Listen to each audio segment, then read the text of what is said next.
The big question everybody had back in the day was like, how on earth is two Android 17s stronger than Cell when Cell's literally three androids combined, him himself included, plus Android 17 and 18 when Super Android 17 is only two 17s? How does that math even make sense? How is he even stronger than Cell? Right? That's what a lot of people was thinking. Well, during the time period of the Android saga, that was years ago. Okay, let's look at Vegeta real quick. You remember Vegeta back here, and do you remember Vegeta in GT? This is basically a picture of two Vegetas 20 years apart. Obviously, the one that's older that always train, Vegeta's always training. So obviously the one that's older's base is going to be a lot stronger in every aspect, honestly. Based on the stuff we know about Android 17, how the heck is an Android 17 fighting a current Vegeta in GT? Before even fusing, he was still able to draw blood from him. The simple answer is that GT base Android 17 is way stronger than he was in the past. It's a very simple explanation. Even Vegeta's shocked, like, how are you matching me? You must have powered up beyond belief. So yeah, he's way stronger than in the past. And that's basically the explanation on why two 17s put together. Even though Android 17 is a 20 years ago villain, he was basically able to walk down the power of current beings, especially while fused. Oh, Super 17. It's wild to think that Cell couldn't take a Super Saiyan 2 on, but Super 17, because of two 17s put together, can take on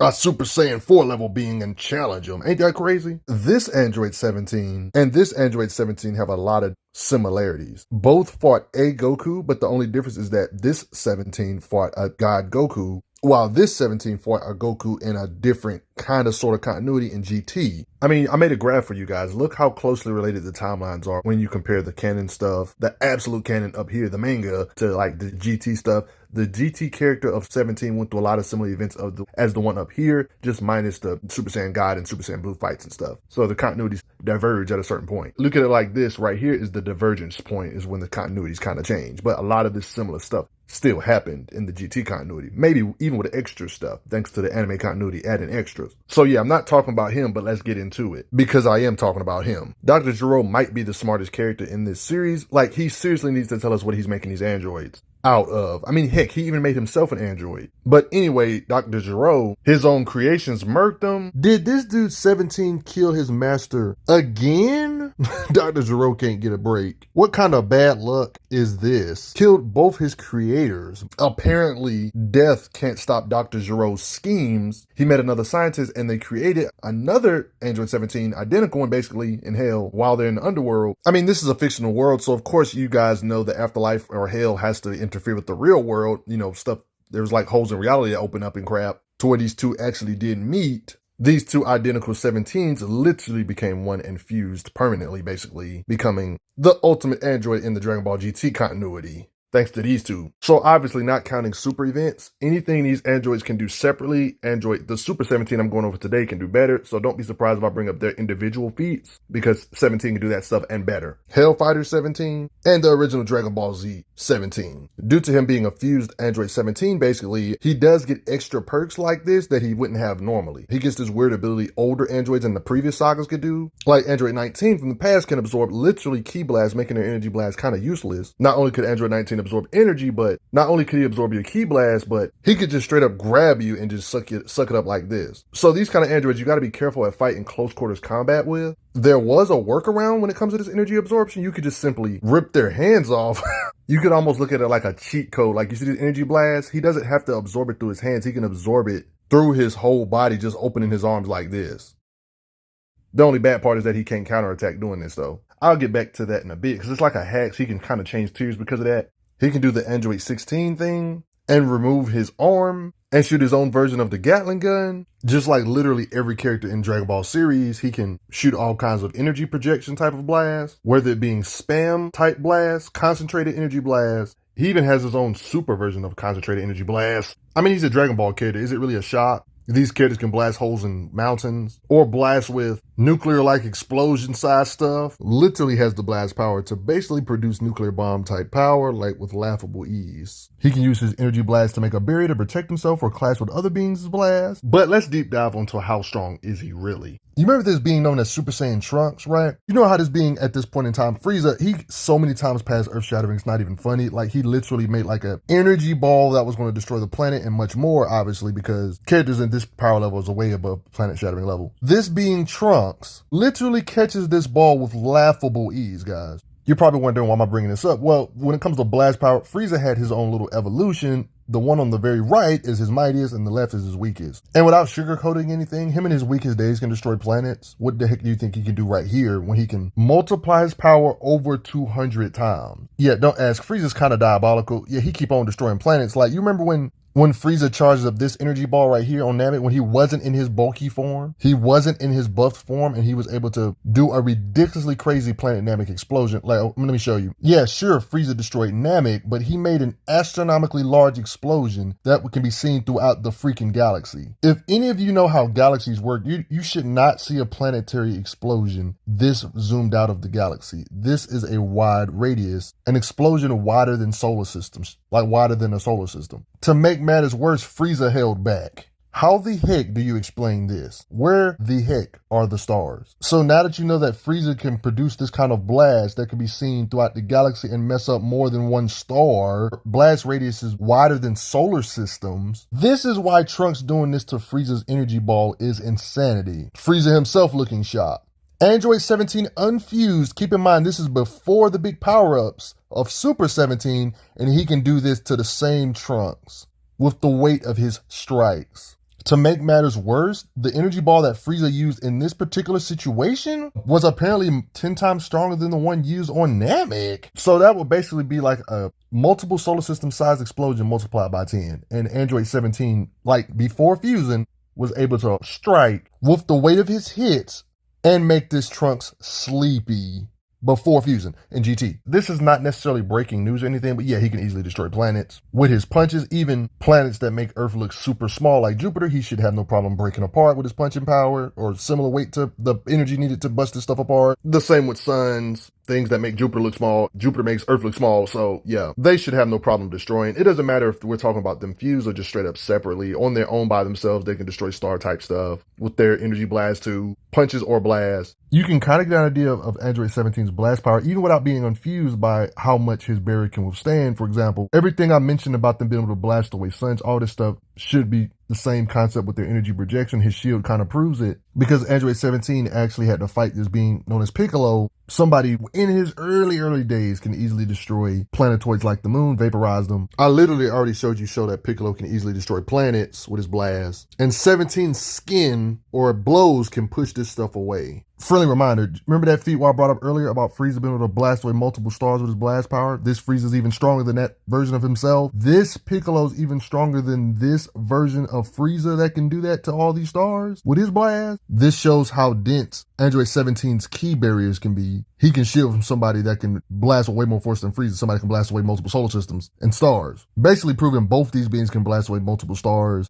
a solar system, more than one solar system. That means Android 17's blast power can do the same as these two, like blowing away multiple solar systems with their blast. Or they can make a barrier to shield from this kind of destructive force too, with their energy. So not only can he blast with force that's equivalent to wiping out multiple solar systems, he can do this times 10, because Frieza in a later arc said he can do this times 10, or produce 10 times that amount of energy to do something like this. And this is not even talking about him fused yet. Yes, I know, it's hard for you to fathom Android 17 without even talking about Cell and stuff. It's hard to either fathom him making a blast as wide as a solar system, or destroying the whole solar system, or more than one. Trust me, I know how it sounds. I know how far away one or two suns are from each other. For a blast to reach more than one sun, and then to get even wider to reach another sun, that's really hard to fathom. If they can do this kind of stuff unfused, what the heck do you think Super 17 can do? All this I've already talked about, and they basically have unlimited stamina. Talking about just straight up outlasting their opponents. Man, how times have changed. Remember when 17 couldn't even take on Cell? Apparently the original 17 was supposed to have more power than even Cell, apparently, but that didn't happen back in the day. Characters that are even stronger than Frieza stated to be able to blow away a solar system. I mean, this is technically believable, because this being Cell is literally above Frieza. At this point in the video, solar system shattering is literally easily expected. And just for those that think I talk about energy blast too much, he can hit this hard. Matter of fact, more proof of his power when he did this to Trunks with the weight of his hits, just to show he can hit these beings that are super strong. You remember this guy? Let's just say he came back as a good guy and became this being known as Oob. He should be as strong as Kid Buu, or even better, because you all remember how hard of a fight Kid Buu gave Super Saiyan 3 Goku during the Buu saga, right? You guys remember how tough that was, right? Well, let's just say Goku and the reincarnated good version of this guy, he's not this no more, but He's literally this. And Goku literally basically trained with Kid Buu for years, basically. Of course, he's not Kid Buu no more. He's basically Oob, but same concept. It's him, but reincarnated. Goku trained with this powerful being for years. And when this being got in contact with Super 17, guess what? Majin Buu level beings can't even make Super 17 flinch, guys. Are you serious? The weight of Super 17's kick was able to do this to a Majin Buu tier. Okay, Kid Buu was implied to be able to destroy ridiculously large planets. Okay, with his blast power, there was implications he was going to charge up something that was going to mess up a gigantic planet. See, there was like this afterlife planet. Like, see the way the macrocosm of this universe works. You know, you got the normal universe down here. You got heaven, right? There's implications that these planets in heaven are astronomically large compared to like normal planets we're used to. Like, there's legit statements that talk about heaven or these planets. Since this is a place where all the places gotta go, like all the dead people gotta go, it has to be big, right? Aren't people like dying every second, you know, of old age and blah, blah, blah, blah? These planets can't be ordinarily sized planets if they have to fit dead people from across the universe. You see what I mean? Heaven is apparently comparable to the size of the universe. In the main universe, we're used to like a big, wide universe with a whole bunch of stars, galaxies spread out across the place, right? Light years apart from each other. But in heaven, it doesn't seem like there's that many planets. So the planets they do have to be able to fit a lot of things on them. These worlds in this afterlife place have to be astronomically large. I'm talking about bigger than multiple galaxies, millions of galaxies, combined size planets, realistically. Basically what I'm saying, if Super 17 was to get in a beam struggle with Kid Buu, he would overwhelm his blast and just smother him with his own blast, even if his blast can destroy multiple galaxy-sized things. Since they imply that Kid Buu can literally destroy Heaven's planet, which has to be multiple galaxy-sized to be able to hold that many people, galaxy-sized planets, bare minimally. Not to mention an even stronger version of Kid Buu couldn't even make Super 17 flinch, guys. So it's a large gap. You know you're mighty when Majin Buu tier beings say, "What power?" I mean, the weight of his blasts are so potent, even beings that are always a rival to Goku, 17 just blasts the Super Saiyan out of him. Yeah, lowballing Super 17, he should easily be able to produce blasts that can wipe out tons of galaxies. He should be able to produce energy that has enough weight to mess up multiple galaxies based on all this information I've showed you so far, overpowering beings in the Buu Saga and such, beings that are stronger than characters in the Buu Saga. It just would be weird if he couldn't at this point. No lie, what are these key enhanced bullets? Like, how the heck are they affecting Majin Buu tiers to the point where it can actually knock him out? I mean, what were these, galaxy-shattering bullets or something? Yeah, I know Dragon Ball has an interesting way of doing their map of the universe and stuff, but like, yeah, all of this apparently is the universe. They're divided. This is heaven. And look how they portray the planetary. Like, you see what I mean? Like, the way the universe is built, it's like the universe is divided into 4 sections. They call them galaxy, but this North Galaxy technically would be like more than one galaxy, obviously, because it's like a section of the universe, 1/4 of the universe itself. In a way, you can look at it like being able to overpower Majin Buu tiers would mean you would be able to mess up a big chunk of the universe with your blast power. Not just 1 out of the 4 galaxies. It's more like 1/4 of the actual universe. Multiple sections of the universe. Am I the only one that wants to see 17 just bully Cell? So here's the thing about battling against a being like Goku. Since every arc he gets stronger as time goes by in his base state, and he gets multiplies with his new transformations, just because you beat a Goku back here doesn't mean you can beat a Goku over here. You see what I mean? He makes crazy progress and evolution. And the thing about 17 is that the Goku that 17 is fighting is like, one could argue, peak Goku, honestly, compared to the past Dragon Ball Z stuff, because even though he's in a smaller kid body, he's stronger than ever. A good example on how much stronger he is the fact that beings like Cell, Goku, in his grown-up body, needed Super Saiyan to even fight him. But now, in GT, years later, GT Goku versus Cell, Goku doesn't even need his Super Saiyan transformation anymore to even hang with this being and overpower him. Or if that's not enough to give you an idea of how strong Goku is you remember when Goku needed Super Saiyan 3 to hang with Kid Buu? Remember those days? He's fighting a better version of Kid Buu that's reincarnated as a good guy in his base state. You see, I'm just giving you small examples of how much stronger Goku has gotten. 400s of times stronger, at least, GT. And guess what? The weight of 17's blast can do damage to the same Goku, even though he's gotten this kind of strength, blasting him so hard to where Goku loses his Super Saiyan form. Matter of fact, 17 can punch so hard or kick this hard, he literally hit Goku across the planet. Need him to orbit. I shouldn't even have to talk about his speed, but not to mention he was able to race him to that spot before Goku got there all the way. GT 17 boxing it out with GT Goku is insane, because Goku, just by powering up, not even shooting energy blasts or nothing, not focused or concentrated energy blasts, him simply powering up can shake multiple, more than one universe-sized structure, because he literally shook hell.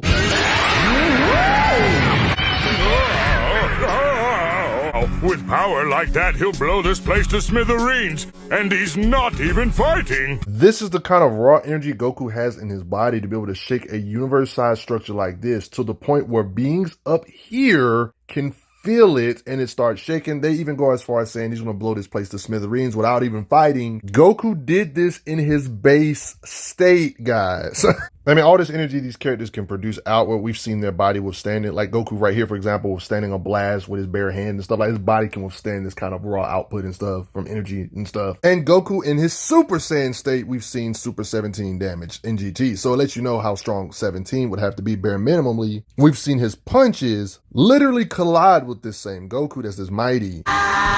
He's got enough power in that little body to light up an entire galaxy. If he has this kind of power to shake universes and 17 clashed with a Goku that can do all this stuff, but multiplied by 50 because of the Super Saiyan multiplier, this is what 17 clashed with, this same Goku, because the Super Saiyan transformation is like a 50 times boost at least. For Super 17 to even be able to compete with Goku in this Super Saiyan state, knowing that Goku's raw power can shake multiple universe-sized structures or more than one universe-sized structure just from powering up, Goku's actually attacking him and he's able to withstand it. So 17 should be able to hit with universe or multiple universe shaking type force. If you consider he can shake it in his base state, multiply by 50 in his Super Saiyan state, 17 clashing with him right here to prove his power. You see? Usually energy blasts usually have an advantage over the character's striking power in this universe. So if somebody can power up and make this force, their punches would be harder. And then their energy blast, you could argue, would even be harder. So this kind of stuff for his punches, being able to shake a universe or a hell, this kind of stuff should apply for 17's blast. To be able to shake multiple universe-sized structures times 50. I mean, look what his blast did to Goku. So you know they're potent. He depowered Goku this powerful. I mentioned this earlier, but the scary thing about 17, if you don't know how his powers and abilities work, he can actually get himself stronger. And even if you are stronger than him, he can kind of bridge the gap if you don't know how his powers work. And say if you just shoot him with a whole bunch of energy, he would just absorb it. Even if it's a 10 times Kamehameha from a Super Saiyan 4 Goku in his ultimate mode. You could literally be stronger than him, but this would literally make him change tiers to where he can actually surpass you. So it lets you know he can absorb a lot of energy at once. So right here, this may seem impressive based on 17's performances, but this number actually needs to change to 4,000 thanks to him battling Super Saiyan 4 tiers. I mean, there's even more statements about Goku's power in his base state that I haven't even shown yet. Hold on. He's got enough power in that little body to light up an entire galaxy. Goku, if we break through this dimension, if we break through this dimension, if we break through this dimension...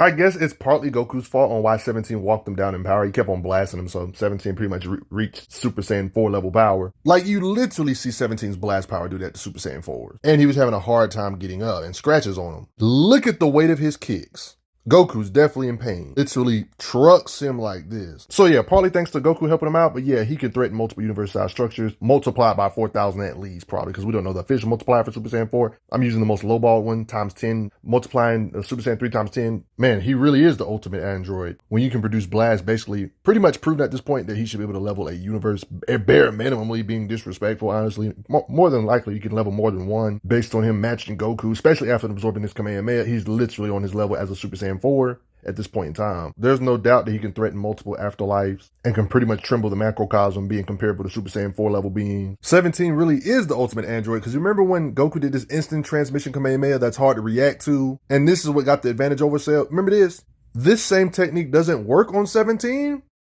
He can counter him because he knows where he's about to go before he appears, because he can feel the vibrations in the air near his location. I mean, you know you're strong when you don't even bother absorbing this energy blast. Super Saiyan 2 tiers, certain ones, are not even worth his time to block, apparently. Just completely ate that attack. What do you think are the limits of his energy absorption? Does he have a limit? Do you think he can absorb a full powered blast from somebody just ridiculously more powerful than him? Like, what do you think would happen if Omega Shinron blasted Super 17? Do you think 17 would be able to absorb the power of somebody this mighty when he has all the dragons in him and stuff? You know, I definitely want to hear your thoughts on that below. Unfused, these two 17s are in two different universes or dimensions. They're using their energy to make the portal between these worlds, between these universes, wider. I want to hear what you guys think. There's no point in really going over speed. You know, he's keeping up with the fastest characters in the universe. But before I get going, hit the notification bell and hit that like button. Thanks for the donations.